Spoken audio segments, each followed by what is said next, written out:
ప్రార్థన చేసుకుందాము. మన యొక్క హృదయాలని ఆయన తట్టులాగున ఆయన అమూల్యమైన మాటల్ని విని శ్రద్ధతో మనము స్వీకరించలాగున ఆ సర్వశక్తుని యొక్క వెలుగు మన మీద ప్రకాశించబడులాగున ప్రార్థన చేసుకుందాము. పరిశుద్ధమైన దేవా, మీ యొక్క పునరుత్థాన దినమును మేము జ్ఞాపకము చేసుకొని ప్రభువా, మేమందరము నీ యొక్క పాదపీఠం దగ్గరకు వచ్చి ఉన్నాము తండ్రి. ఎందుకంటే ఏ యోగ్యత లేని మమ్మల్ని మీరు ప్రేమించి మీ యొక్క రక్తమాంసంలో పాలు పంపులు పొందుకోవడానికి మా ఆశ్రయమైన జీవితాన్ని మీరు పవిత్రపరిచారు దేవా. నీకు స్తోత్రము చెల్లిస్తున్నాము తండ్రి. అవును దేవా, ఏ లెక్కకు మీ ముందుకు మేము రాగలము తండ్రి. నీ నామం ఉచ్చరించడానికి కూడా ఏ యోగ్యత లేని మమ్మల్ని మీరు ఏర్పాటు చేసుకున్నారు.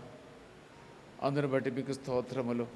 ఇదిగో అయ్యా, మీ యొక్క అమృతమైనటువంటి మాటల కొరకు, మీ యొక్క అమూల్యమైన మాటలు వినాలని ఆశ కలిగిన వారమై మేమందరము కూడా ఆతృతతో ఆసక్తితో ఆశిస్తున్నాము దేవా. ఒక్కసారి మా అందరితో మీరు మాట్లాడండి. మా హృదయాల్లో ఏ మాలిన్యమైతే ఉన్నదో ఆ మాల్యాన్ని అయ్యా మీ యొక్క పవిత్రమైన రక్తముతో కడిగివేయి తండ్రి. మేమందరము నీ యొక్క చిత్తాన్ని గుర్తెరిగి నీ ఇష్టాన్ని ఈ లోకంలో నెరవేర్చడానికి కావలసిన యోగ్యత మాకు అనుగ్రహించాలని మా అందరి నిమిత్తమై, సర్వలోకము నిమిత్తమై బలి పశువుగా మార్చబడిన క్రీస్తు ప్రభువారి నామంలో ప్రార్థన చేస్తున్నాము తండ్రి. ఆమేన్, ఆమేన్. దయతో కూర్చోనండి. ఎవరు అటు ఇటు తిరగకుండా, సెల్ ఫోన్లో మాట్లాడకుండా, దయతో మీ సెల్ ఫోన్లు కనుక ఉంటే స్విచ్ ఆఫ్ చేయండి. ఎవరు సెల్ ఫోన్లో మాట్లాడకూడదు. ఎవరు కూడా చూడకుండా ఉంటే దేవుని యొక్క ఆశీర్వాదమును పొందుకుందాము. గత 3 వారాలుగా మనమందరము ధ్యానం చేస్తూ వస్తున్నాం. దైవ ప్రణాళిక 1, దైవ ప్రణాళిక 2, దైవ ప్రణాళిక 3. ఈ దినముతో 4వ ప్రణాళిక. అంటే సమస్తాన్ని సృజించిన దేవునికి ఆయన దృష్టిలో అతి ప్రాముఖ్యమైనటువంటి ప్రణాళిక మానవుని ఎడల ఆయన ఏమి కలిగి ఉన్నాడో మనము ధ్యానం చేస్తూ ఉన్నాము. నేను మొదటిగా అది ధ్యానించేటప్పుడు దీన్ని 1 వారముగా తీసుకుంటే సరిపోతుందని ఆశించాను. కానీ ప్రభు యొక్క ప్రేరణ బట్టి అది 1 కాదు, 2 కాదు, అది 3 కాదు, అది 4 కాదు.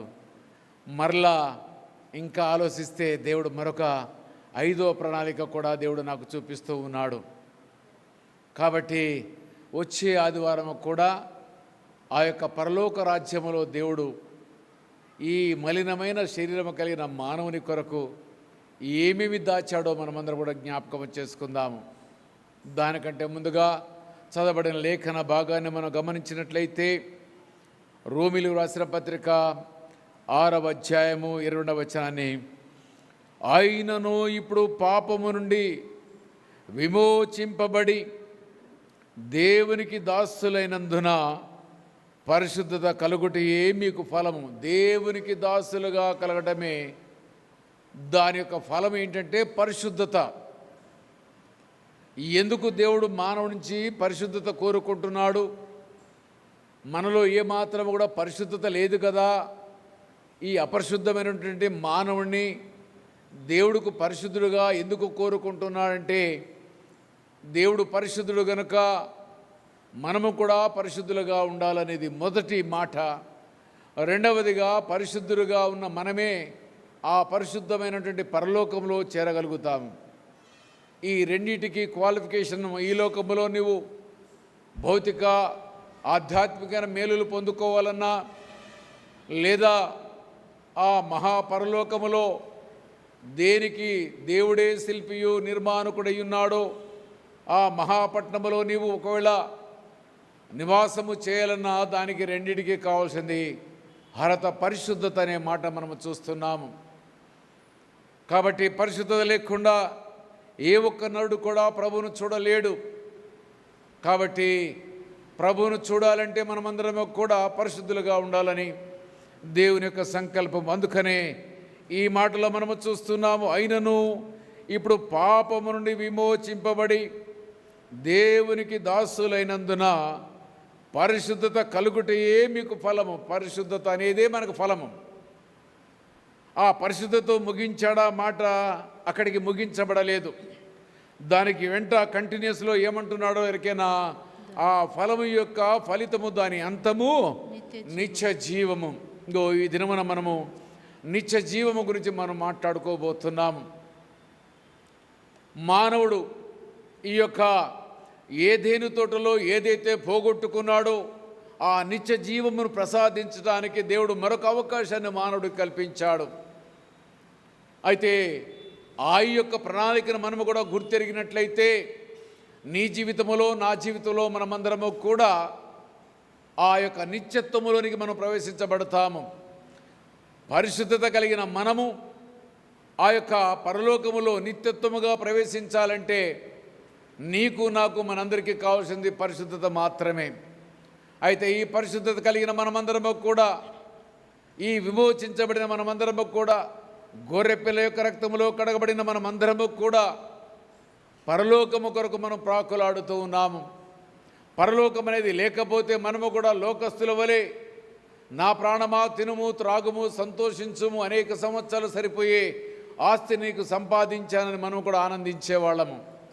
కానీ ఆ రకంగా మనము చేయకుండా అనుదినము అనుక్షణము అని మనం ప్రక్షాళన చేసుకుంటూ, పరిశీలించుకుంటూ, పరీక్షించుకుంటూ ఎందుకు మనం ముందుకు వెళుతున్నామంటే మనందరి యొక్క అంతిమ గురి ఆ పరలోకము చేరడము మాత్రమే. ఆ పరలోకము చేరాలంటే నీకు నాకు పరిశుద్ధత కావాలి. విమోచించబడ్డ అనుమానం లేదు. నీవు నేనందరం కూడా గొర్రెపిల్ల రక్తములో కడగబడిన వారముగా ఉన్నాము. ఆ గొర్రెపిల్ల రక్తంలో కడగబడి విమోచించబడిన మనమందరము, అనగా నరకానికి వెళ్ళవలసిన మనమందరం కూడా పరలోకము చేరుకోవడానికి ఆ పరమ పవిత్రుడైన క్రీస్తు ప్రభుల వారు మనకి అవకాశాన్ని కల్పించాడు. ఈ విమోచన అయితే జరిగింది, కానీ ఆ విమోచన పరలోకము చేరాలంటే ఈ మధ్యస్థ కాలములో పరిశుద్ధత అనేది చాలా ప్రాముఖ్యమైనటువంటిది.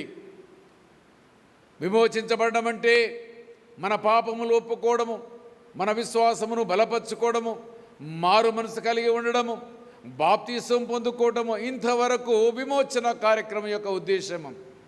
ఈ యొక్క విమోచన బాప్తిసం పొందుకున్న తర్వాత తిరిగి జీవించే జీవిత కాలము ఏదైతే ఉందో దానిలో మనకి పరిశుద్ధత కలిగి ఉంటేనే పరలోక భాగ్యమని మనకి నిత్య జీవమని జ్ఞాపకం చేస్తూ ఉన్నాడు. మరొక్కసారి 1, 2, 3 భాగాలు ఏంటో మీకు జ్ఞాపకం చేస్తాను. మీ అందరికీ అర్థం కావాలి చిన్న మాటలతో. మొదటిగా, దేవుడు సమస్తమును సృజించిన దేవుడు మానవుడు ఒంటరిగా ఉండడం మంచిది కాదని ఎంచి ఆ మానవునికి సాటి అయిన సహకారిని చేస్తానని అన్నాడు. రెండవది, సాటి అయిన సహకారి చేసిన తర్వాత వారిని మీరు ఫలించి అభివృద్ధి చెంది విస్తరించి భూమిని స్వాధీనము చేసుకోవడం, అది రెండవ అంశము. వారికి వివాహము జరిపించాడు. తర్వాత విమోచన కార్యక్రమము చేశాడు. ఏదేను తోటలో విమోచన జరిగింది. ఆదాము మార్గము తప్పినప్పుడు రక్త బలి చేత, రక్తము చేత చిందించబడిన రక్తముతో వారికి విమోచన కల్పించాడు. ఆనాడు కూడా యేసుక్రీస్తు ప్రభువారే, ఈనాడు కూడా నీవు నేను రక్షించబడడానికి ఆ క్రీస్తు ప్రభువారే సాదృశ్యము. అయితే అక్కడ నుంచి మొదలు పెడితే మనస్సాక్షి యుగము నుంచి ధర్మశాస్త్ర యుగము వరకు, ఆ ధర్మశాస్త్ర యుగములో మనందరికీ కూడా ఆజ్ఞలిచ్చి మనమందరము మార్గము తప్పినప్పుడు మన పితరులకి బలి పశువు పక్షి రక్తము చిందించమని ఆజ్ఞాపించాడు. కానీ ఇప్పుడు మనమున్న ఈ కృపాయుగములో ధర్మశాస్త్రం నుంచి మనమందరము కృపాయుగములోనికి వచ్చాం. ఈ కృపాయుగంలో మనమందరము కూడా క్రీస్తు ప్రభువారి యొక్క రక్తములో విమోచించబడ్డాము. విమోచించబడిన ప్రతి వారికి కూడా, సత్యము కలిగి జీవించే ప్రతి ఒక్కరికి కూడా నిత్య జీవం ఇస్తానని దేవుడు వాగ్దానము చేశాడు. ఆ వాగ్దాన ఫలితమే నీకు నాకు మనందరికీ నిత్య జీవము అనగా పరలోకము. ఈ పరలోక భాగ్యము నేను పొందుకోవాలంటే పరిశుద్ధత కావాలి. అదే నీకు నాకు మార్గము చూపించేది. ఇక పరలోకము గురించి కొంత ఒక నిర్వచనాన్ని నేను మీకు చెప్పబోతూ ఉన్నాను. పరలోకం ఎలా ఉండబోతుంది అనే దాని గురించి ఒకసారి ఒక చిన్న నిర్వచనంతో మీకు తెలియజేస్తాను, డెఫినేషన్తో. Heaven is a place of peace, love of god, communion with god and place of rejoicing. పరలోకం అనేది ఒక శాంతికరమైన స్థలము, దేవునితో కలిసి నివాసము చేసే స్థలము, దేవుని ప్రేమను పొందుకునే స్థలము, అక్కడ ఆనందించే స్థలము.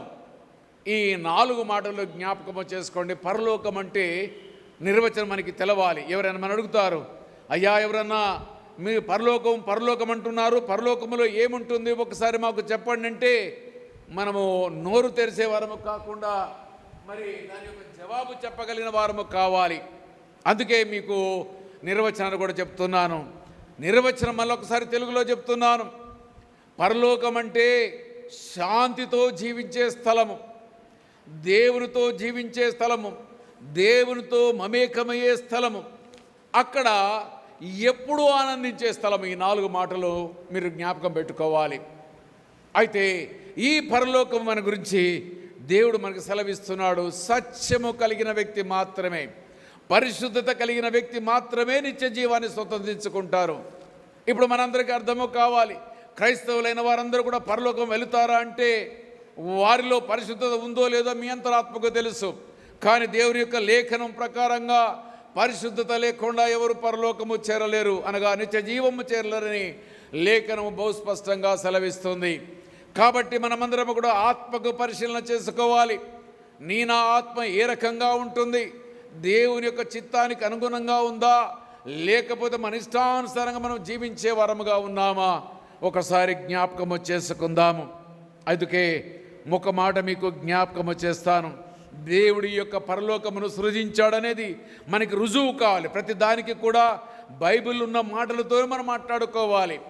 మన సొంత కల్పనా కథలో లేకపోతే మానవుడు సృజించిన కథలు మనకు అవసరమో లేదు. అయితే బైబిల్లో ఏ మాట ఉందో చూద్దాము. ఆది కాండము 1వ అధ్యాయము 1వ వచనములో మనం అక్కడ చూసినట్టయితే తెలుగు బైబిల్లో ఉంటుంది, ఆది యందు దేవుడు భూమి ఆకాశములు సృజించెను. ఆదిలో అనగా ఆరంభములో దేవుడు భూమిని ఆకాశమును సృజించినట్టుగా మనము చూస్తున్నాము. మాట యొక్క పరిపూర్ణమైన భావం అక్కడ మన తెలుగు బైబిల్లో కనబడడం లేదు. కానీ when you go to English బైబిల్లో ఏమంటాడో ఆ మాట నేను మీకు జ్ఞాపకం చేస్తాను. In the beginning God created the heaven and the earth. దేవుడు మొదటిగా ఏమి సృజించాడు? మన తెలుగు బైబిల్ ప్రకారంగా దేని సృజించే చెప్పండి? భూమి ఆకాశములు సృజించను, భూమిని ఆకాశమును.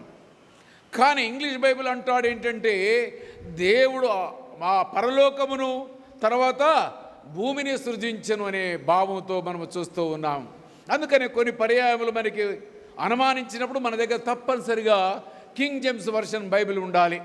న్యూ కేజీవి కానీ లేకపోతే కేజీవి కానీ ఉండాలి. కాబట్టి దాన్ని బట్టి మనకు అర్థమవుతుంది. చాలా విషయాలు తారుమారు జరిగినప్పుడు, తర్జుమా జరిగినప్పుడు కొన్ని పదాలు అప్రాపరియేట్గా అనగా సరి అయిన రీతిగా పదాలు వాడలేదు. ఎందుకంటే భాష మీద కలిగినటువంటి కొన్ని విషయాల వలన జరిగిపోయాయి. కాబట్టి మనందరికీ కూడా బైబిల్ యొక్క ప్రామాణికము మనం ఏదైనా చూడాలంటే ఆ కింగ్ జేమ్స్ వర్షన్ మాత్రమే మనకి ప్రామాణికము, లేదా న్యూ కింగ్ జేమ్స్ వర్షన్ మాత్రమే మనకు ప్రామాణికం. ఇక ఆ వీటిలో ఉన్న మాటలే స్వచ్ఛమైన మాటలు. ఎందుకంటే జేమ్స్ అనే రాజు ఈ యొక్క పరిశుద్ధమైన గ్రంథాన్ని ఆయన తర్జుమా చేయాలనుకున్నప్పుడు అది హెబ్రూ భాషలోనూ అదే రకంగా గ్రీకు భాషలోనూ మరి భాషల్లో లిఖించబడ్డది. అర్మేనియా భాషలో కూడా ఉంది. అయితే దేవుడు ఏం చేశాడు? ఆయనకు ఒక మంచి జ్ఞానమును ఇచ్చాడు. అయ్యా అట్లా కాదు, ఈ రకంగా గ్రీకులో హిబ్రూలో ఉన్నట్టుగా కాకుండా ప్రపంచమంతా మాట్లాడే భాష ఒక భాష ఉంది. ఆ భాష రాబోయే రోజుల్లో ప్రపంచంలో ఆ మాట్లాడితేనే దానికి విలువ. కాబట్టి ఇగో నీవు ఇంగ్లీష్లో తర్జుమా చేయమని ఆయనకి జ్ఞానం ఇచ్చాడు. ఆ జ్ఞాన ఫలితమే ప్రపంచంలో మేధావులైనటువంటి వారిని, అనగా హీబ్రూ పండితులు, గ్రీకు పండితులు అందరినీ, బైబిల్ పండితులను తీసుకొని వచ్చి వారందరిని ఒక దగ్గర సమావేశపరిచి కొన్ని రోజులు, కొన్ని నెలలు, కొన్ని మాసాలు వారితో కూర్చోబెట్టి వారిని ఒకరితో ఒకరు వారు వాగ్వాదాలు చేసుకొని ఏది అప్రాపరేట్ పదమో ఆ పదాన్ని ఆ యొక్క బైబిల్లో పెట్టారు. అందుకే మనం ఎక్కువగా దాని మీద డిపెండ్ కావాలి. దయతో మీరు ఇంగ్లీష్ కొంచెం నేర్చుకోవడం, చదవగలిగిన వాళ్ళు, రాయగలిగిన వాళ్ళు, దయతో మీరు ఇంగ్లీష్ బైబిల్ చదవాలన్న నా యొక్క కోరిక. తెలుగు బైబిల్ పనికిరాందని కాదు, కానీ ఇంకా మనకి సరైన రీతిగా అర్థము చేసుకోవడానికి ఈ యొక్క బైబిల్ మనకి కావాలి.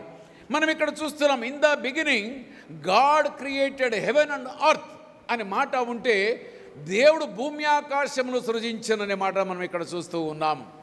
కాబట్టి దేవుడు మొదటిగా ఉండవలసిన స్థానం ఎక్కడ? పరలోకము. దేవుడు మొదటగా ఉండేది పరలోకము. ఆయన అక్కడ ఉంటేనే మిగతాయి మొత్తము కూడా. రాజు ఉంటే రాజరికం ఉంటుంది, రాజరికం ఉంటే ప్రదేశం ఉంటుంది, ప్రజలు ఉంటారు. రాజు లేకుండా భూమి ఉంటే లాభం లేదు. కాబట్టి ఇక్కడ మనము చూస్తూ ఉన్నాము, పరలోకం అనే మాట మనము చూస్తూ ఉన్నాము. అక్కడ దేవుడు ఆకాశములు సృజించనే మాట మనము చూస్తున్నాము. కానీ ఇదే ఆకాశాలని మాటని మనము ఇంకొకటి బైబిల్లో మనం చూస్తాము. 2వ కొరింథీయులకు రాసిన పత్రిక 12వ అధ్యాయము 1-4 చూసినట్టయితే అక్కడ అపోస్తలుడైన పౌలు అంటాడు ఏంటంటే, ఒక మనుష్యుడు కలడు, అతడు ప్రాణముతో పోయినో లేకపోతే ప్రాణము లేక కొనిపోయినో నాకు తెలవదు, కానీ అతడు 3వ ఆకాశమునకు కొనిపోయినని మాట అంటాడు. 3వ ఆకాశములో ఎవరు ఉంటారంటే క్రీస్తు ప్రభువారు కూర్చుంటారు, తండ్రి అయిన దేవుడు కూర్చుంటాడు. ఆయన సింహాసనం అక్కడ ఉంటుంది. ఆ సింహాసనాన్ని మరుగు చేయడానికి మానవులను మనం చూడకూడదని ఆ మొదటి ఒక ఆకాశాన్ని పెట్టాడు. ఆ ఆకాశాన్ని మనం ఆకాశమని మనం పిలుస్తాము. ఈ ఆకాశములో జంతువులు, పక్షులు, అదే రకంగా విమానాలు అన్నీ కూడా వివరించడానికి మానవుడు సరిపోయే ఆక్సిజన్ ఉంటుంది. ఈ సర్కిల్ దాటి మరొక 2వ ఆకాశానికి వెళితే ఆ ఆకాశములో ఉండేది ఏంటంటే సూర్యుడు, చంద్రుడు, నక్షత్రాలు, అనేకమైన వాయువులు అక్కడ ఉంటాయి. అది 2వ ఆకాశము. 3వ ఆకాశాన్ని మనము చూస్తే 3వ ఆకాశానికి నరుడు వెళ్లకుండా ఉండాలని, ఆ తేజోమయుని యొక్క వెలుగుని మనం ఎవరము కూడా చూడకూడదని ఈ భూమిని వేరు చేసినప్పుడు దేవాది దేవుడే ఏమి చేశాడంటే నీళ్ళని వేరు చేసినప్పుడు ఆయన ఆ కొద్ది నీరు భూమి మీదను, కొంత నీరు ఆకాశంలో చేరేటట్టుగా చేశాడు.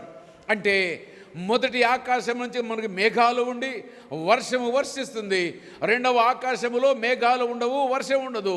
3వ ఆకాశానికి 2వ ఆకాశానికి మధ్య ఒక పూర్తిగా నీటితో ఒక తెరని ఆయన ఏర్పాటు చేశాడు. ఆ నీళ్లతో పూర్తిగా కప్పివేశాడు. ఆ కప్పివేసిన తర్వాత అక్కడ నుంచి 3వ ఆకాశం ఉంది. ఆయన కూర్చునే మహామౌడైనటువంటి క్రీస్తు ప్రభు వారు కూర్చునే సింహాసనం. ఇది 3 ఆకాశాలకి తెలుగు బైబిల్లో ఆకాశం అన్నాడు, అదే రకంగా ఇంగ్లీష్ బైబిల్లో పరలోకం అన్నాడు. కానీ ఆకాశమన్నా పరలోకమన్నా రెండింటి యొక్క భావాన్ని ఒక తీరుగా అపోస్తలుడైన పౌలు మరలా మన జ్ఞాపకము చేస్తూ ఉన్నాడు. అయితే ఈ దినమున మనమందరము కూడా పరలోకము చేరాలంటే మనకి ఒక అష్యూరెన్స్ కావాలి. ప్రతి ఒక్కరికి కూడా మనకి ఏదైనా కానిగాక క్రైస్తవులు బోధించాలంటే, వినాలంటే, మనకు జరగాలంటే ఒక సంఘటన జరిగి ఉండాలి, లేదా ప్రభు యొక్క పరిశుద్ధ లేఖనాల్లో లిఖించబడి ఉండాలి. ఇది 2 లేకుండా ఇది జరిగింది అనడానికి అవకాశం లేనే లేదు. అది సరైనటువంటిది కానే కాదు. అందుకనే మీ అందరికీ కూడా జ్ఞాపకము చేయడానికి ఇప్పుడు ముందుకు వస్తున్నాను. యోహాను సువార్త 11వ అధ్యాయము 20వ వచనానికి రండి. అందరూ కూడా ఆ దేవుని యొక్క మాటలు ఏంటో మనం విందాము. 11వ అధ్యాయము 20వ వచనం చదవండమ్మా. మార్తా యేసు వచ్చుచున్నాడని విని ఆయనను ఎదుర్కొని వెళ్ళెను గాని మరియా ఇంటిలో కూర్చుండి ఉండెను. మార్తా యేసుతో, ప్రభువా, నీవిక్కడ ఉండిన ఎడల నా సహోదరుడు చావకుండును. ఇక చాలండి, నేను చిన్నగా మీకు బ్రీఫ్ ఒక స్టోరీ చెప్తాను. నేను మీకు మీ అందరికీ చదవనవసరం లేదు, మీ అందరికీ అర్థంలాగా ఒకేసారి జ్ఞాపకం ఉండేలాగా దీని స్టోరీ అంతా మీ అందరూ విన్నారు, ఎన్నోసార్లు విన్నారు. కానీ ఇంకొకసారి నేను మీకు రివైవ్ చేస్తాను. యేసుక్రీస్తు ప్రభువారికి ఒక మంచి కుటుంబం ఉంది, ఒక స్నేహితుడైనటువంటి కుటుంబం. ఆయన ఎప్పుడన్నా కానీ వెళ్ళాలి అనుకుంటే, మంచిగా వెళ్ళాలి అంటే ఆయన వెళ్ళేది బేతని అనే గ్రామానికి వెళ్ళేవాడు. బేతని అనే గ్రామంలో ఎవరు ఉండేవారు? మరియా, మార్తా, లాజరు ఉండేవారు. యేసయ్య వెళితే ఏమాత్రము చికాకు పడకుండా ప్రేమతో ఆయనకి విందు చేసేవారు ఎప్పుడు వెళ్ళినా కానీ గాక. వారి యొక్క బైబిల్లో మనకి వారి తల్లిదండ్రుల గురించి మనకి లిఖించలేదు, దాని గురించి మనకు అవసరం లేదు. వారు చనిపోయారా, బ్రతికారా, లేకపోతే బ్రతికి రాలేదా, అది అనవసరమైన విషయాలు. కానీ ఎప్పుడు వెళ్ళినా కానీ గాక వీళ్ళు ఏం చేసేవారంటే ఆయనకి బ్రహ్మాండమైన విందు కల్పించేవారు. ఆయన ఒక్కడే కాదు, ఆయనతో పాటు ఉన్న శిష్యులు, ఆయనతో పాటు కొంతమంది వెంబడించిన వాళ్ళు ఉంటే వాళ్ళకు కూడా భోజనం పెట్టేవారు. ఇది ప్రభు వారికి చాలా సంతోషం కలిగేది. అందుకే ఎప్పుడైనా కానీ వెళ్ళాలంటే ఆ యొక్క బేతని అనే గ్రామానికి వెళ్ళి ఆ మరియా, మార్తా, లాజరు ఉన్నటువంటి గ్రామంలోనికి వెళ్ళేవాడు. ఎప్పుడు చూసినా వారికి విందు చేసేవారు ఆ యేసుక్రీస్తు ప్రభు వారికి. అయితే ఈ ఒకానొక సందర్భం వచ్చింది. ఆ సందర్భం ఎలాంటిదంటే, యేసుక్రీస్తు ప్రభువారు ఎవరినైతే, ఏ కుటుంబాన్ని అయితే ఎక్కువగా ప్రేమించారో, ఏ కుటుంబం అయితే యేసుక్రీస్తు ప్రభువారిని ప్రేమించిందో ఆ కుటుంబంలో ఒక అలజడి కలిగింది. ఏమి అలజడి కలిగింది అంటే, వారికి ఉన్న ఏకైక సహోదరుడైనటువంటి లాజరు కాయిలా పడ్డాడనేది అక్కడ వార్తని మనం చూస్తాము. ఈ వార్తని వాళ్ళు ఏం చేశారంటే, ఎక్కడో దూరంగా ఉన్న యేసయ్యకు కబురు పంపించారు. అయ్యా, మా సహోదరుడి లాజరు ఆ కాయిలా పడ్డాడంటే, కాయిలంటే అనారోగ్యానికి గురి అయ్యాడని కబురు పంపించారు. కబురు పంపిస్తే మనం ఏం చేస్తాం చెప్పండి? ఏం చేస్తాం? పరిగెత్తుకొస్తామా, లేకపోతే ఇంకా 4 రోజులు ఆగుదాం అనుకుంటామా? ఏ కానీ సమాధి కానీ అన్ని జరగని జ్ఞాపకార్థ గుడికి పోదాం అనుకుంటావా?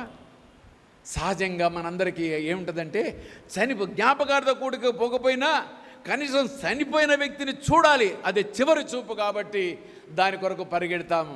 కానీ యేసయ్య యొక్క ఆలోచన విధానం, ఆయన యొక్క మన కంటికి కనబడదు, మన చెవికి వినపడదు. ఆయన ఆలోచన మన హృదయానికి అర్థము కాదు. ఎందుకంటే ఆయన దేవుడు, పరమాత్ముడు, మనము మట్టి మనుషులము కాబట్టి మనకి ఆయనకి ఎంతో వ్యత్యాసం ఉంటుంది. ఆయన ఏ పని చేసినా ఆ పనిలో ఒక గొప్ప దృక్పథం ఉంటుంది, గొప్ప ఆలోచన ఉంటుంది. అయితే క్రీస్తు ప్రభువారు ఏం చేశాడరికేనా, ఇంకా 3 రోజులు అక్కడ ఆగిపోయాడు. 4వ దినం మన శిష్యులతో అంటున్నాడు, అయ్యా మనమందరము కూడా బేతనీకి వెళదామని అంటాడు. వీళ్ళందరూ అంటారు, ఎందుకు బేతనీకి పోతావు? ఆయన చనిపోయా, సమాధి చేయబడి, ఇంకా మనం పోయి ఏమి చేద్దాం అనుకున్నట్టుగా వీళ్ళు బాగుంటారు. కానీ ప్రభువుకు తెలుసు, సమస్తాన్ని గుర్తెరిగిన దేవుడు. ఎందుకంటే దేవుడు ఆ సమయంలో లాజరు యొక్క ఆ మరణము ద్వారా ఆయన మహిమపరచబడాలనుకున్నాడు. ఎందుకంటే తాను జీవించిన కాలములో 2-3 లేపాడు, ఆయన చనిపోయిన వారిని లేపాడు. కానీ వెంటనే చనిపోయిన వారిని లేపాడు. కానీ ఇప్పుడు లేపే విధానము చాలా బ్రహ్మాండమైనటువంటి గొప్పతనము.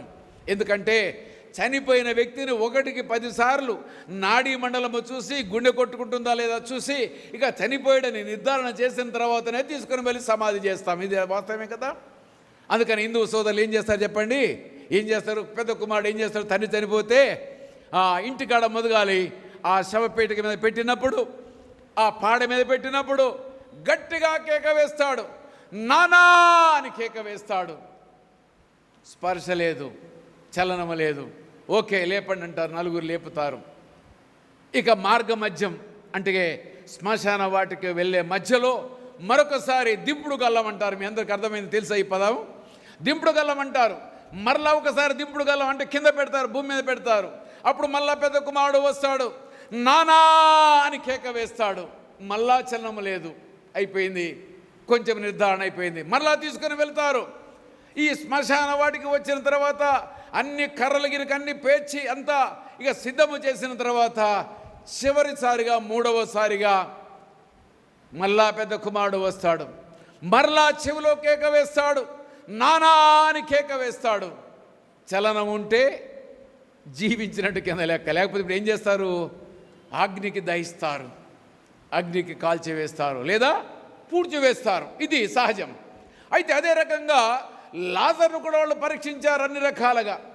ఆనాడు కూడా మరి రకరకాలైన వైద్యులు ఉన్నారు. వారంతా పరిశీలించి పరీక్షించి చనిపోయాడని నిర్ధారణ చేసిన తర్వాత తీసుకుని వెళ్ళి సమాధిలో పెట్టారు. సమాధిలో పెట్టిన తర్వాత 1 రోజు అయిపోయింది, 2 రోజులు అయిపోయాయి, 3 రోజులు అయిపోయాయి. 4వ రోజున రాజులకు రాజైన యేసయ్య వస్తున్నాడు. మెల్లగా వస్తూ ఉంటే ఈ వార్త తెలిసింది. తెలిసిన వెంటనే మార్తమ్మ గారు పరుగున పరిగెత్తి యేసయ్య దగ్గరికి పోయి, అయ్యా నీవు గినక ఒకవేళ గినక మా మధ్యలో ఉన్నట్టయితే నా సహోదరుడు చనిపోయేవాడు కాదు అని దుఃఖముతో బాధపడుతుంది.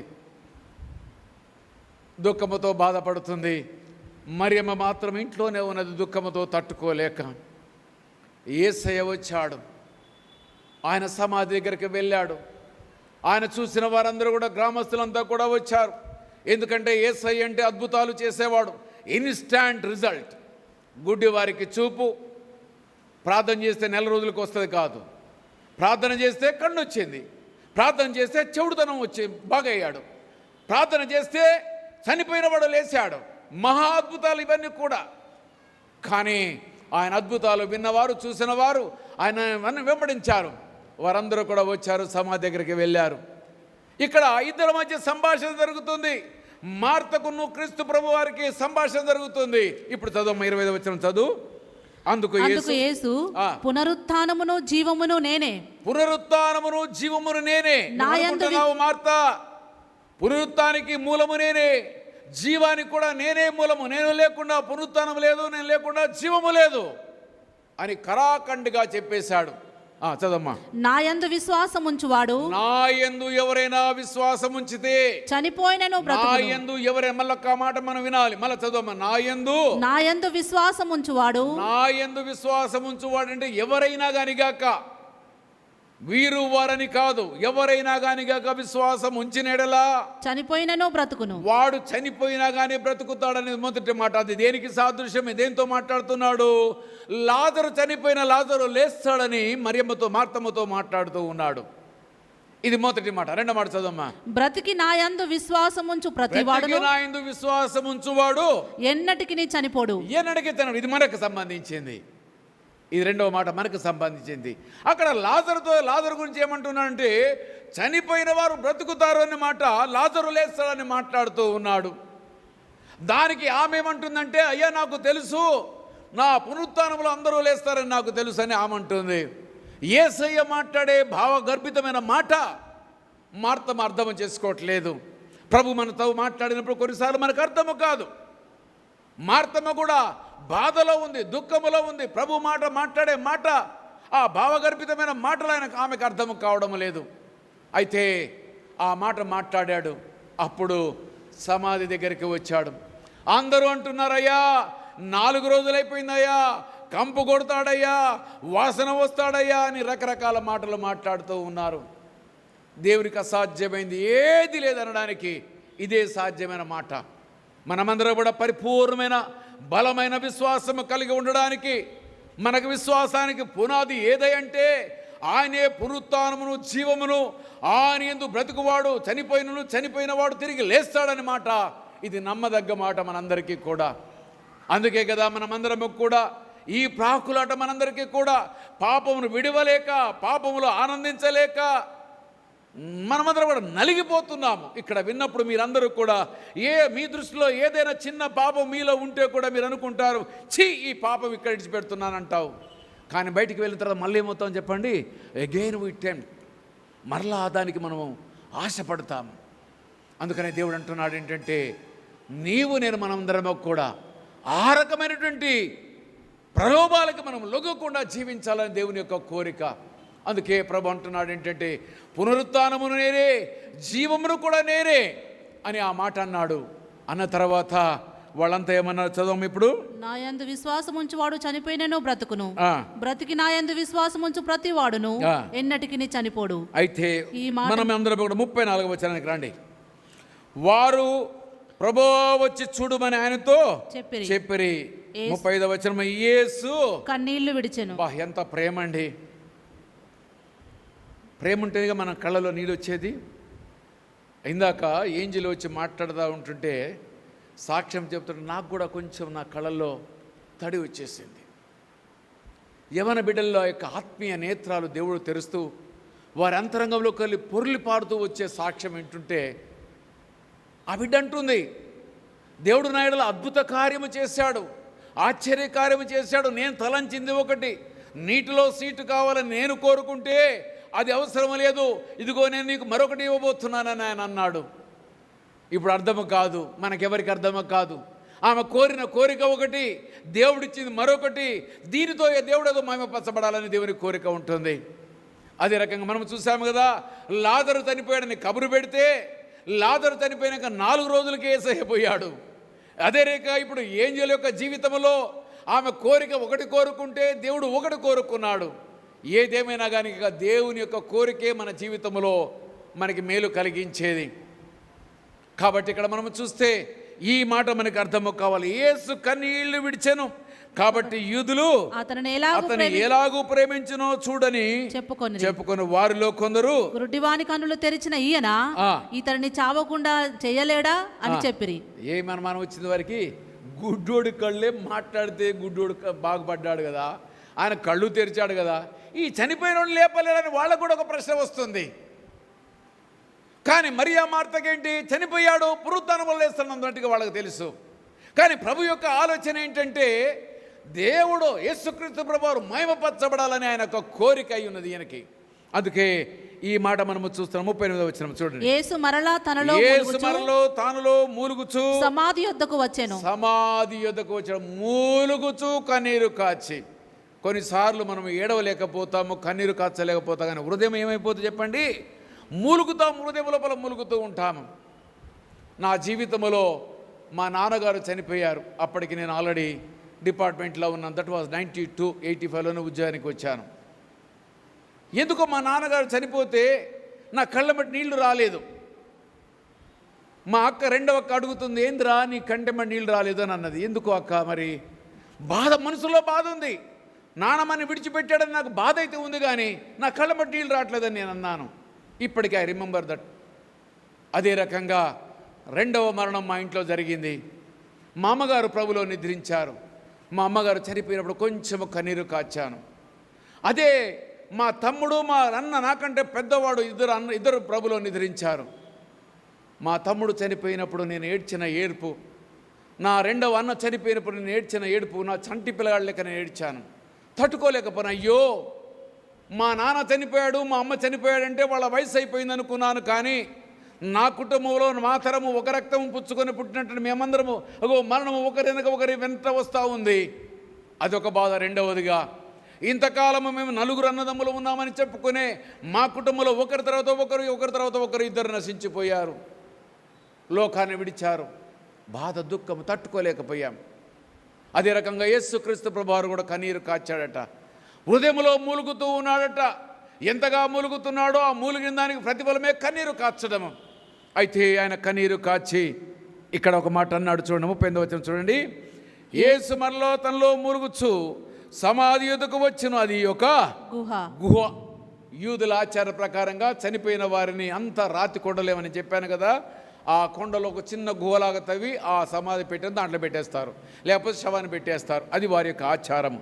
అయితే అక్కడికి వచ్చాడు, గుహ దగ్గరికి వచ్చాడు. యేసు రాయితీయుడని చెప్పగా చనిపోయిన వాని సహోదరి అయిన మార్త, ప్రభువా అతడు చనిపోయి 4 దినములైనది. ఈ మార్తకంతా ఆతృతనే. మనలో కూడా చాలా మంది మార్తలు ఉంటారు. పేతురు లాంటి తొందరపడే స్వభావం, దుడుకు స్వభావం కలిగిన వారు.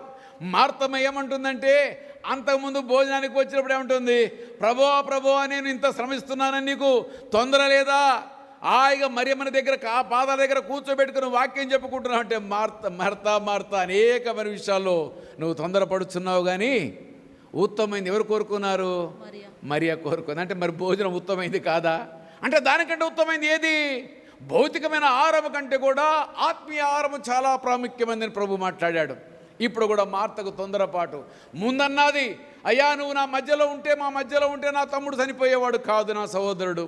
రెండవసారి మళ్ళీ సమాధి దగ్గరకు వచ్చి గో దగ్గర రాయి తీయమంటే మళ్ళీ ఏమంటుంది చదువు, వల్ల చనిపోయిన వాని సహోదరి అయిన మార్త, ప్రభువా అతడు చనిపోయి 4 దినములైనది కనుక, చనిపోయి 4 దినాలైందిగా ప్రభు అని మళ్ళా ప్రశ్న వేసింది.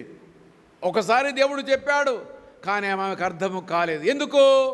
మానసిక వ్యధ చెందుతుంది, మానసికంగా బాధపడుతుంది కాబట్టి ఆమెకు అర్థము కాలేదు. అందుకు యేసు ఏమన్నాడు చూడండి, 40వ వచనం. అందుకు యేసు, నీవు నమ్మిన ఎడల దేవుని మహిమను చూతువని. నీవు నమ్మితే దేవుని మహిమ చూస్తావు మార్తా అన్నాడు అని ఏమి చేశాడో చూడండి. నేను నీతో చెప్పలేదా అని ఆమెతో అనెను. అంతటా వారు ఆ రాయి తీసివేసిరి. యేసు కన్నులు పైకెత్తి, తండ్రి నీవు నా మనవి వినినందున మనవి చెప్పలేదు. మనవి ఎక్కడుంది? అంతరంగంలో ఉంది. దేవునికి ఉన్న శక్తి ఏంటి? నీ అంతరంగంలో నువ్వు ఏది ఆలోచించినా గ్రహించగలిగిన దేవుడు కాబట్టి, ఇప్పుడు ఆయన మహిమపరచబడాలి కాబట్టి ఆయన ప్రార్థన ఏం చేస్తున్నంటే, దేవా నా మనవిని ఆలకించినందుకు నీకు స్తోత్రమని ప్రార్థన చేస్తూ ఉన్నాడు. నీవు నా మనవి వినినందున నీ కృతజ్ఞతాస్తుతులు చెల్లించుచున్నాను. నువ్వు ఎందుకంటే నా మనవి విన్నావు, అయిపోయింది, లాజరు లేస్తాడు, అందుకే నీకు కృతజ్ఞతాస్తుతులు చెల్లిస్తున్నాను. ఏమన్నాడు ఇప్పుడు? నీవు ఎల్లప్పుడూ నా మనవి వినుచున్నావని నేను ఎరుగుదును, గాని నీవు నన్ను పంపితివని చుట్టూ నిలిచి ఉన్న ఈ జన సమూహము నమ్మునట్లు వారి నిమిత్తమై ఈ మాట చెప్పి నమ్మాలి. కాబట్టి ఆయన యేసుక్రీస్తుని పరిశుద్ధాత్మ చేత గర్భవతి అయిందని మరియమ్మ గారు, ఆయన ఈ లోకానికి రక్షకుడుగాను విమోచకుడుగాను ఆయన వచ్చాడని ప్రజలందరికీ కూడా తెలవాలి. ఆయనకి దేని మీద అధికారం ఉంది? సముద్రం మీద అధికారం ఉంది, ఆకాశం మీద అధికారం ఉంది, చనిపోయిన వారు లేపే అధికారం ఉంది, మురుగు పట్టిన శవాన్ని కూడా లేపగలిగే అధికారం ఉందని ఆయన మహిమపరచబడాలని ఈ రకంగా నేను ప్రార్థన చేశానని మాట్లాడుతూ ఉన్నాడు. ఇప్పుడు ఏమంటాడు చూడండి. ఆయన అలాగు చెప్పి లాజరు బయటికి రమ్మని బిగ్గరగా చెప్పగా, లాజరు బయటికి రమ్మని బిగ్గరగా కేక వేసినట. గట్టిగా చెప్పాడు. చనిపోయిన వాడు, ఇప్పుడు గట్టిగా చెప్తే చచ్చిపోయినోడు వినొస్తుందండి? మరి ఇక్కడ చచ్చిపోయినోడిని నానా నానా నానా అని 3 సార్లు అంటున్నారు. ఎందుకు వినపడతలేదు? ఆయనకి ఎందుకు వినపడ్డది? ఆయన సర్వశక్తిమంతుడు. చనిపోయిన వారు కాదు, మురుగుపట్టిన వాళ్ళు కాదు కదా. లాస్ట్కి మనం అందరము కూడా సమాధి చేయబడి మన ఎముకలు కూడా మట్టి తినివేసిన తర్వాత ఆ యొక్క 100 సంవత్సరాలు కానీ 200 సంవత్సరాలు కానీ ఆ పరలోకములో అనగా మధ్య ఆకాశములో కడబూర మోగినప్పుడు ఎందుకు మట్టిలో మట్టి అనే ఎముక ఏమవుతో చెప్పండి? మహిమ శరీరము ధరించుకుంటుంది. అందరూ కూడా పక్షుల వలె మధ్య ఆకాశంలోనికి ఎగురుతారు. ఇదిగో దేవుని యొక్క బూరలో ఉన్న శబ్దము శక్తి, అదే రకంగా దేవుని యొక్క నోటి వాక్కు ద్వారా ఉన్న శక్తి. ఇప్పుడు ఏమంటున్నా అంటే, లాజరు లేమని గట్టిగా చెప్పాడు. లేవకుండా ఉన్నాడా? ఏం చేశా చెప్పండి? లాజరుకి వినపడలేదా? వినపడ్డది.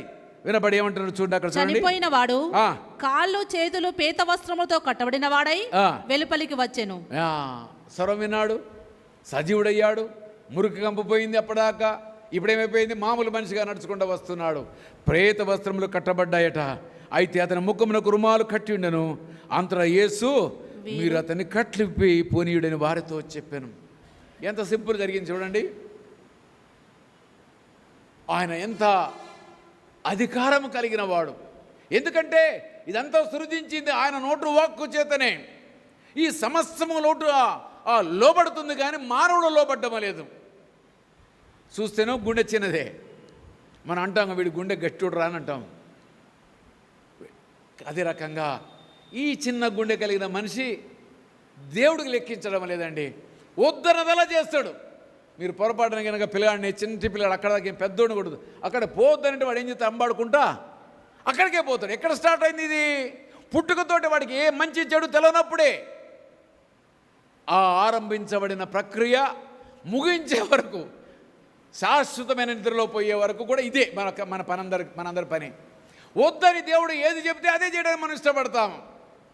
ఈరోజు లోకంలో మనం చూస్తున్నాము కదా. మనము ఒక మాటలో చెప్పాలంటే మన తరములో ఉద్యోగం వచ్చిన తర్వాత, స్థిరపడ్డ తర్వాత పెద్దలు తాగేవాళ్ళు మీ అందరికీ తెలుసు కదండి. మీ నాన్నగారు తాగారన్నా మనము తాగినన్నా ఒకళ్ళు, నేనే తాగలేండి. అంటే రుచి చూశాను, అబద్ధం ఆడద్దు. మళ్ళా నేను రుచి చూశాను, అన్నీ ఒక్కోసారి రుచి చూస్తే విడిచిపెట్టేశాను. అది ఆ స్టూడెంట్ లైఫ్లో. ఇక మన దాని తర్వాత మళ్ళీ ఎప్పుడు దీన్ని ముట్టుకోలేదుగా. అయితే ఇక్కడ ఆ రోజుల్లో అన్ని నిలకడగా నిల్చున్న తర్వాత కొంచెం తాగితే ఈరోజు ఏమవుతాను ఎరకన్నా? 10th క్లాస్ స్టూడెంటు ఏం చేస్తానో చెప్పండి? గాంజాయిని చాక్లెట్స్ తయారు చేసి, లిక్విడ్ తయారు చేసి, వైన్ని, బ్రాండీ విస్కీల్ని ఏం చేశారు చెప్పండి? ఐస్ క్రీములు చేశారు. నీ కొడుకో నీ బిడ్డో పోయి ఆ ఐస్ క్రీమ్ అంటే అది నీకు అర్థం కాదు. అది ఐస్ క్రీమ్ తిన్న తర్వాత వీడికి మొత్తెక్కిద్ది.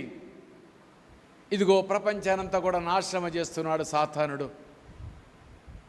మనమందరం కూడా చాలా జాగ్రత్తగా ఉండాలి.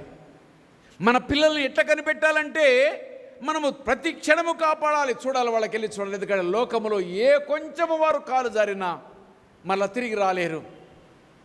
నేను అమెరికా దేశంలో చూస్తే ఎక్కడ చూసినా డీఅడిక్షన్ క్యాంప్స్ ఉండేటివి. అంటే మందు తాగి ఆ గాంజాకి డ్రగ్స్కి అడిక్ట్ అయిన వాళ్ళకి డీఅడిక్షన్ సెంటర్స్ ఉండేటివి. అక్కడ వాళ్ళని తీసుకెళ్ళి మళ్ళీ వాళ్ళకి చిన్న చిన్నగా దాంట్ నుంచి బయటికి తీసుకువస్తారు. ఈనాడు మన దేశంలో కూడా, మన హైదరాబాద్లో కూడా డీఅడిక్షన్ సెంటర్స్ వచ్చేసాయి. పిల్లలు, యూత్ పిల్లలు, 10th క్లాస్ చదివేవాడు, ఇంటర్మీడియట్ చదివేవాడు, డిగ్రీ చదువుకునే పిల్లలందరూ కూడా తాగుబోతులుగా, వ్యభిచారులుగా, మోసగాళ్ళుగా మనము చూస్తున్నాము. మనము అన్యాయంగా సంపాదిస్తున్నాము, లేకపోతే కష్టపడి సంపాదిస్తున్నాము. నా కొడుకు గొప్పోడుగా ఉండాలని వాడికి 4 లక్షల సైకిల్ మోటారు, 5 లక్షల సైకిల్ మోటారు, 2 లక్షల సైకిల్ మోటార్లు కొనిపెడితే వాడు రుయ్యిన గాల్లో తేలిపోయి ఆ గాలిలోనే కలిసిపోతున్నవాడు. కారణం ఏంటి? ఇదంతా మన నిర్లక్ష్యమే. కాబట్టి జాగ్రత్తగా ఉండాలి. ఈనాడు బిడ్డల్ని, కుమారులు పెంచాలంటే మనమందరం కూడా భయపడాలి. కాబట్టి దేవుడు అంటున్నాడు, ఈ చనిపోయిన వాడిని లేపిన దేవుడు, ఇగో నీవు నేను కూడా ఒకవేళ చనిపోయినట్టయితే, క్రీస్తు రాకడ ఆలస్యమైతే, నీవు నేను కూడా ఆ రోజున బిగ్గరగా బూర ఊస్తారు. తుత్తో గిరగ ఊస్తే అప్పుడు అందరూ కూడా ఏమైపోతారు చెప్పండి? లేచిపోతారు. మీకు తెలుసు కదా, ఆ ఒక విఐపి వస్తూ ఉంటారు. 15th ఆగస్టు గమనించారా? 26 జనవరి మీరు గమనించండి.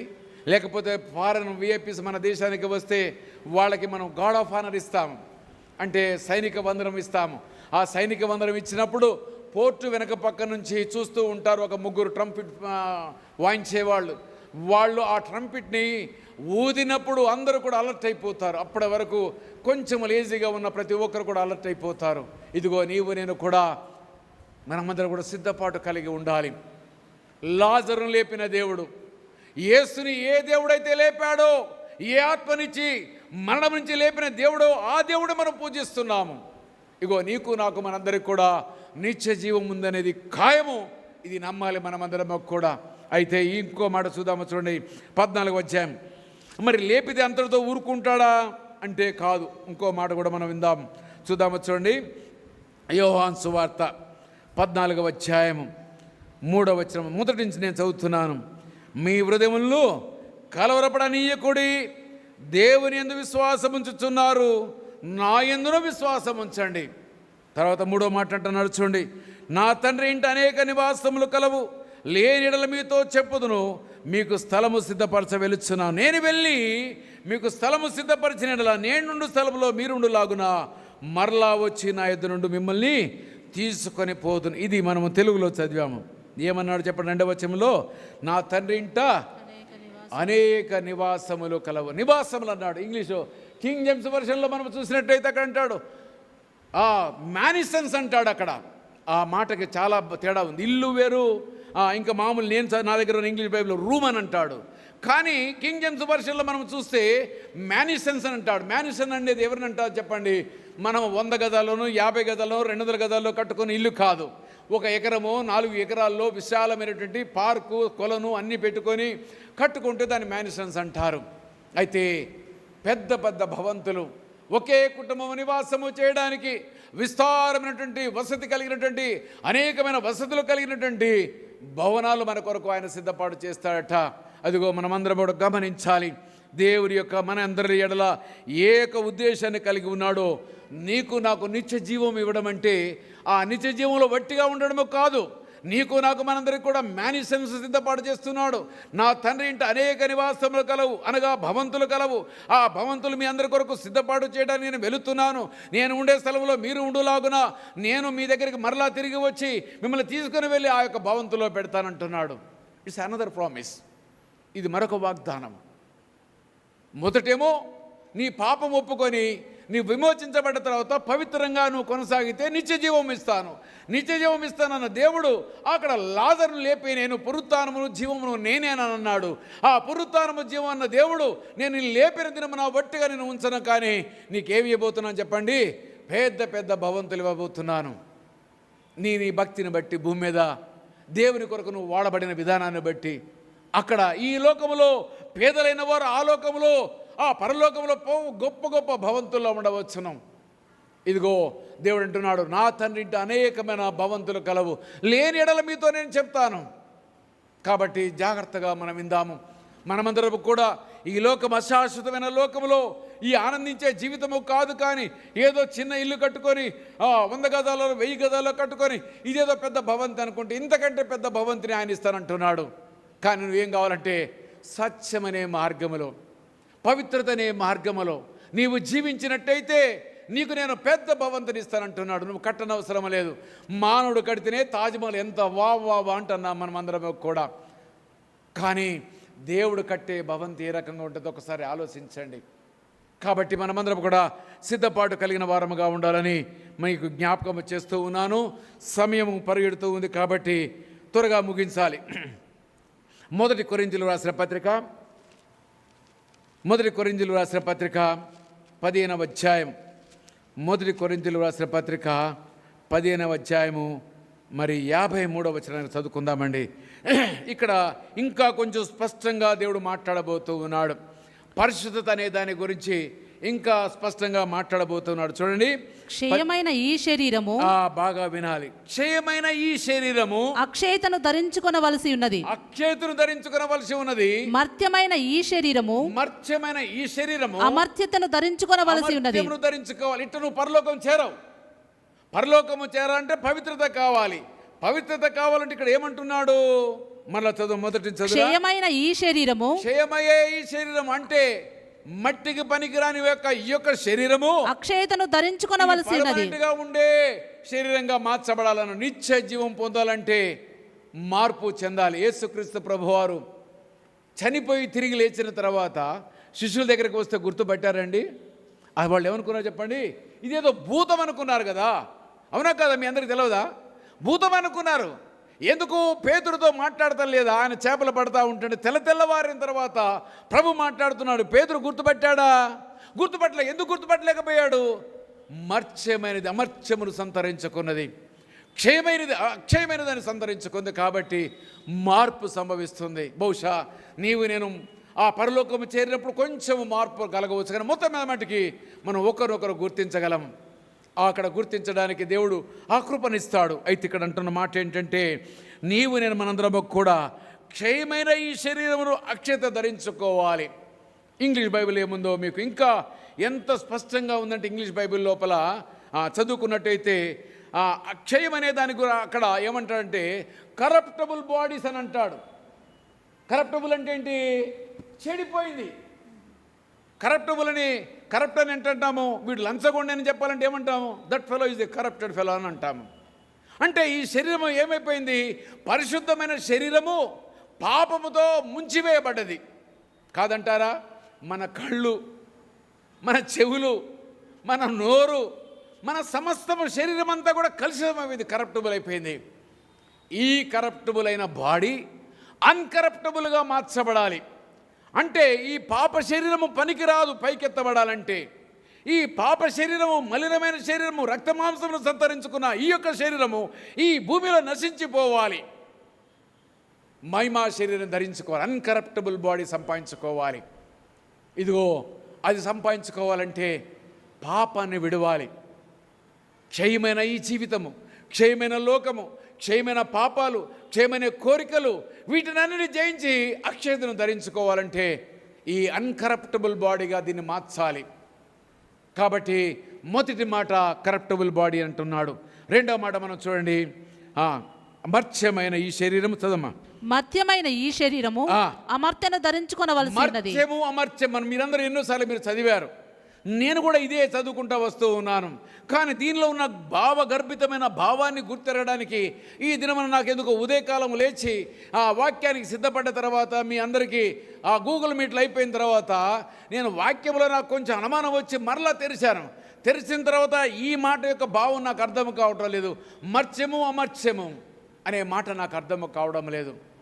అయితే మరలా లాభం లేదని కింగ్ జేమ్స్ వర్షన్ బైబిల్ తీసి చదివితే అక్కడ బహుస్పష్టమైన మాట సెలవిస్తున్నాడు. కరప్టబుల్ బాడీ ఏదైతే ఉందో అది అన్కరప్టబుల్గా మార్చబడాలి. మొరాలిటీ అయినటువంటి బాడీ ఇమ్మొరాలిటీని సాధించుకోవాలి, అంటే అక్షయతను సాధించుకోవాలి. కాబట్టి మనమందరము కూడా ఈ యొక్క పాపపూరితమైన శరీరాన్ని విడిచివేయాలి. ఒకవేళ క్రీస్తు ఈయనకి ఇప్పుడు వచ్చాడు అనుకోండి, ఇప్పుడు మనం ఇక్కడే ఉన్నాం, ఇప్పుడు ఏం చేస్తాం? ఇట్లా ఎగిరిపోతామా? వాళ్ళంటే చనిపోయిన వాళ్ళు మహిమ శరీరం, మనం ఏంటి? మన పరిస్థితి ఏంటి? మనము కూడా మహిమ శరీరమే ధరించుకుంటాం. ఈ శరీరం ఎట్లయిపోతుందంటే మీరు బట్టలు ఇప్పేసేట్టుగా వెంటనే వెళ్ళిపోతుంటారు. మీరు ఎప్పుడైనా యూట్యూబ్లో చూసారా? క్రీస్తు ప్రభువారు వచ్చేట్టుగా వాళ్ళు చూపిస్తుంటారు చర్చి లోపల. ఒకేసారి అప్పడాకున్న బట్టలు మొత్తం కూడా అక్కడ ఊడిపోయి ఉంటాయి. మహిమ శరీరాలు ధరించుకొని పోతారు. ఇదిగో ప్రియ సహోదరి సహోదరుడా, ఈ యొక్క క్రీస్తు మాటలు విన్న నీ జీవితంలో, అనగా విశ్వాసములో బలపరచబడిన వాడవై రక్షణ మారు మనసు పొందుకున్న నీవు, బాప్తిసము తీసుకున్న నీ జీవితము లోపల నీవు పరిశుద్ధత కలిగి ఉంటేనే పరలోకము చూస్తావని దేవుడు బహుస్పష్టంగా సెలవిస్తున్నాడు. అనగా నీ యొక్క శరీరం మీద ఉన్న పాపమును తీసివేయాలి, పాపమును జయించాలి. అది చిన్నదే కానీ పెద్దదే కానీ మరి దేనైనా నువ్వు జయించగలిగి ఉండాలి. జయించిన వారికి ఆయన ఇవ్వబోయే బహుమతితో మరలా వచ్చే ఆదివారం మీకు నేను చెప్తాను. పరలోకంలో ప్రవేశించడానికి ఇన్ని అర్హతలు, పరలోకంలో ప్రవేశించిన తర్వాత మనకి ఏమేమి మేలు కలుగుతాయో మరొక ఆదివారం నేను మీకు జ్ఞాపకం చేస్తాను. దేవుడు అంటున్నాడు, నీవు నేను పరిశుద్ధత కలిగి ఉంటే ఆయన సిద్ధపాటు చేసినటువంటి ఆ భవంతుల్లో ఉండబోతావు. ఆ భవంతుల్లో ఉండబోయే ముందు ఈ మర్త్యమైన శరీరం అమర్త్యమును సంతరించుకొని మనమందరము కూడా ఇన్కరప్టబుల్ బాడీని సంతరించుకొని మనం వెళుతాము. మొరాలిటీతో ఉన్నటువంటి ఈ యొక్క శరీరం అంటే నశించిపోయే శరీరము, చనిపోయే శరీరానికి ఇమ్మోరాలిటీని సంతరించుకోవడం అంటే నిత్య శరీరాన్ని, మహిమా శరీరాన్ని ధరించుకుంటాము. ఇదిగో నీకు ఈ ఆశ కలిగి ఉందా? నీకు ఈ కోరిక ఉందా? నీవు పరలోకము చేరాలని నీకు ఆశ కలిగి ఉంటే ఇగో ఇప్పుడే నీవు నేను మనందరము కూడా, అయ్యా నాలో పరిశుద్ధత లోపించింది, ఇదిగో నీవు నాకు స్పష్టంగా నాకు సెలవిచ్చావు ఏంటంటే ఆ ఈ యొక్క మత్స్యమైన శరీరం అమర్త్యమును సాధించుకోవాలంటే, పాపము శరీరము పరిశుద్ధత సంతరించుకోవాలంటే, అదే రకంగా నశించిపోయే శరీరము ఆ మహిమా శరీరము ధరించుకోవాలంటే మాకు పరిశుద్ధత ప్రాముఖ్యమని నువ్వు సెలవిచ్చావని ప్రార్థన చేసుకుందామా? తలలు వంచండి, అందరము కూడా ప్రార్థన చేసుకుందాము. ప్రభు నీకు నాకు సెలవిచ్చిన మాటలతో, దేవుడు మన హెచ్చరించిన మాటలతో నీవు నేను అందరము కూడా ప్రార్థన చేసుకొని ప్రభుని అడుగుదాము. దేవుడు అంటున్నాడు, నీవు నేను మనందరము కూడా ఈ యొక్క మహిమా శరీరాన్ని ధరించుకోవాలని. లాజరుని దేవుడు పిలిచాడు. సమాధిలో 4 దినములు ఉండి కంపు వాసన కొట్టి ఏమాత్రము కూడా ఏ మానవుడు కూడా సమీపించడానికి వీలు లేని పరిస్థితిలో దేవుడు పిలిచాడు. లాజరు తిరిగి రమ్మన్నాడు. దేవుని స్వరం విన్నాడు, వచ్చాడు. ఇదిగో ఒకానొక దినమున నీవు నేను ఆయన స్వరమును విని మధ్యాకాశానికి వెళతాము. ప్రియ సహోదరి సహోదరుడా, ఇదిగో నీవు కూడా ఈ యొక్క పాప శరీరము బదలాలంటే పరిశుద్ధుడు కావాలి. మహిమా శరీరం ధరించుకోవాలంటే దేవుని చిత్తాన్ని పరిపూర్ణంగా నువ్వు నిర్వర్తించేవాడు కావాలి. ఆ రకంగా ఉండాలనుకుంటే ఇప్పుడే నీ హృదయమును పగలగొట్టుకొని, అవును ప్రభువా నాలో పాపము నన్ను పరిపాలిస్తుంది, ఇదిగో అబద్ధమనే పాపము చిన్న పాపమే కానీ నన్ను పరిపాలిస్తుంది. అయ్యా నేను నా యొక్క సహోదరి సహోదరులను ద్వేషిస్తున్నాను ప్రభువా, అది పాపం ఒప్పుకుందాము. అసూయ అనే పాపమును ఒప్పుకుందాము. ఏ బలహీనతలు ఉన్నాయో హెబ్రీ పత్రికలో చెప్పిన రీతిగా సులువుగా చిక్కులు పెట్టు పాపములు చిన్న చిన్నవే, అవి నీ కంటికి కనబడవు, అది నీకు పాపముగా భావించలేవు, కానీ ప్రభు దాన్ని పాపంగా భావిస్తున్నాడు. అసూయ, మత్సరము, ప్రేమ లేనితనము, క్షమించలేనితనము. యేసయ్య అంటున్నాడు, నిన్ను వలె నీ పొరుగు వాణ్ణి క్షమించుమని. ఈ క్షమాపణ లేని గుణము నువ్వు కలిగి ఉన్నట్టయితే ఇప్పుడే మిక్కిలి అనుకూల సమయం. ప్రార్థన చేసుకుందామా? అందరము తల్ల ఉంచుకుందాము, ప్రార్థన చేసుకుందాము. సహోదరులు ముందుకు వచ్చి ప్రార్థనలు నడిపిస్తారు. వాక్య ఫలింపు నిమిత్తం మన మధ్యలో ఉన్న ఈ ప్రవీణ్ గారు ముందుకు ఆహ్వానిస్తున్నాం.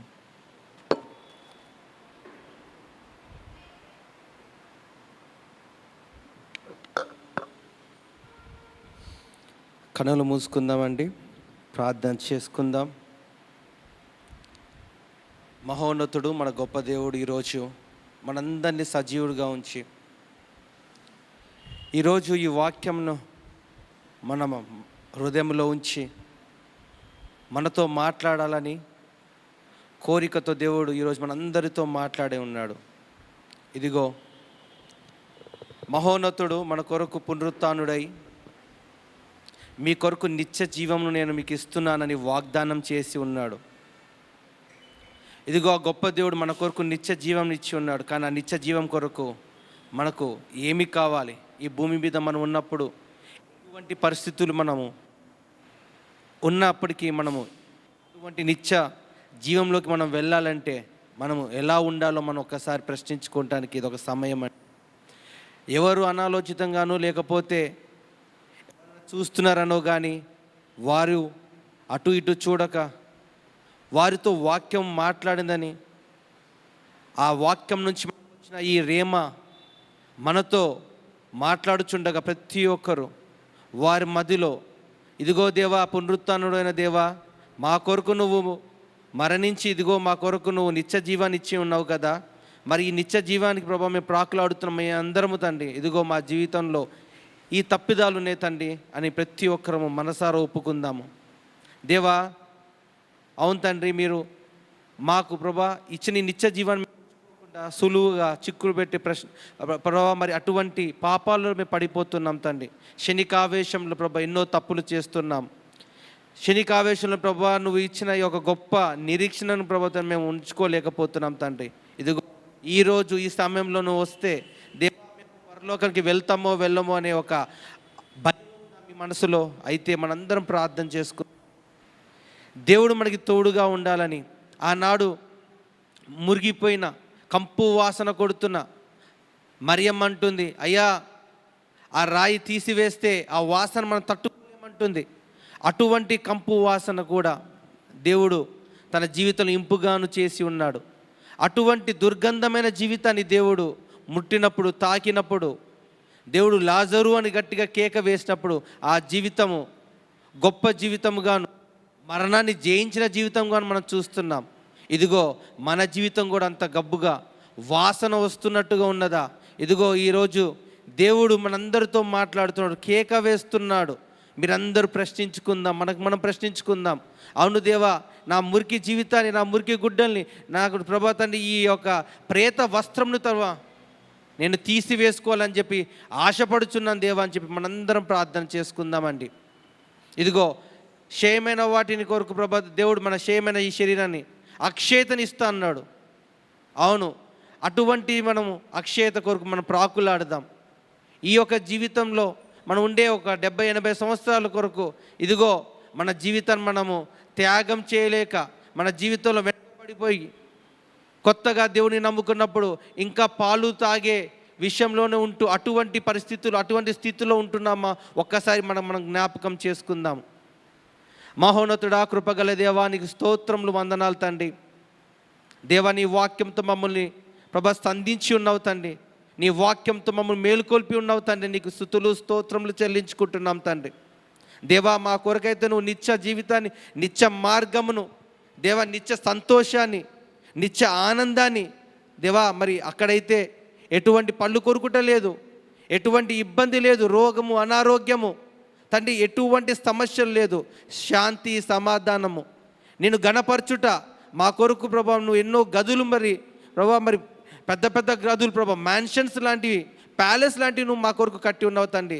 ఇదిగో దేవా, అటువంటి వాటి కొరకు ప్రభా తండ్రి మేము ప్రాకులాడాలని కోరుకుంటున్నాం తండ్రి. ఇదిగో మా జీవితంలో మురికి కంపుతో ఎటువంటి పాపం ఉన్నప్పటికీ, ఇదిగో ప్రేత వస్త్రంతో ఏదైనా మేము ప్రభా మమ్మల్ని కట్టివేసి ఉంటే దేవా, ఇదిగో నీ యొక్క కృప చూపించండి, నీ సహాయం దయచేయండి దేవా. నీ వాక్యంతో నువ్వు మాట్లాడి ఉన్నావు తండ్రి, దాన్ని పాపను మేము విడిచిపెట్టి జయ జీవితం కలిగి ఉంటాడని మీకు సహాయం దయచేయండి తండ్రి.